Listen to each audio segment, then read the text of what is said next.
Katakanlah, hai Muhammad, hanya milik Allah lah syafaat itu semuanya. Quran Surah Az-Zumar ayat 44.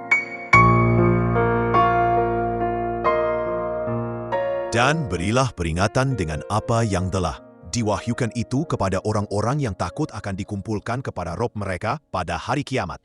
Sedang mereka tidaklah mempunyai seorang pelindung dan pemberi syafaat pun selain Allah, agar mereka bertakwa. Quran Surah Al-An'am ayat 51. Dan berapa banyak malaikat di langit. Syafaat mereka sedikit pun tidak berguna, kecuali sesudah Allah mengizinkan untuk diberi syafaat bagi siapa saja yang dikehendaki dan diridhoinya. Quran Surah An-Najm ayat 26.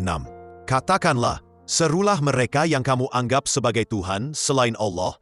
Mereka tak memiliki kekuasaan seberat zarah pun di langit maupun di bumi, dan mereka tidak mempunyai suatu andil apapun dalam penciptaan langit dan bumi, dan sama sekali tidak ada di antara mereka menjadi pembantu baginya. Dan tiadalah berguna syafaat di sisi Allah, kecuali bagi orang yang telah diizinkannya memperoleh syafaat itu. Quran Surah Saba ayat 22. Abu Abbas mengatakan, Allah telah menyangkal segala hal yang menjadi tumpuan kaum musyrikin selain dirinya sendiri, dengan menyatakan bahwa tidak ada seorang pun selainnya yang memiliki kekuasaan atau bagiannya, atau menjadi pembantu Allah. Adapun tentang syafaat, maka telah ditegaskan oleh Allah bahwa syafaat ini tidak berguna kecuali bagi orang yang telah diizinkan untuk memperolehnya, sebagaimana firman-Nya. Dan mereka tidak dapat memberi syafaat kecuali kepada orang yang diridhoi Allah. Quran Surah Al-Anbiya ayat 28.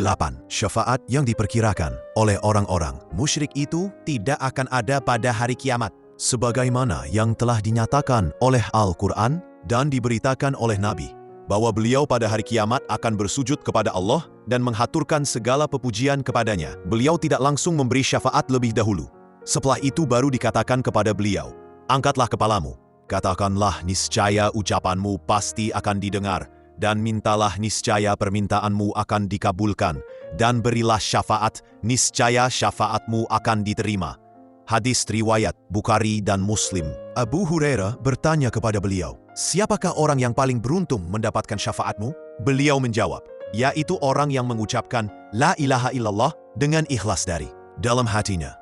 Hadis riwayat Bukhari dan Ahmad. Syafaat yang ditetapkan ini adalah syafaat untuk Ahlul Ikhlas wa Tauhid, orang-orang yang mentauhidkan Allah dengan ikhlas karena Allah semata, dengan seizin Allah,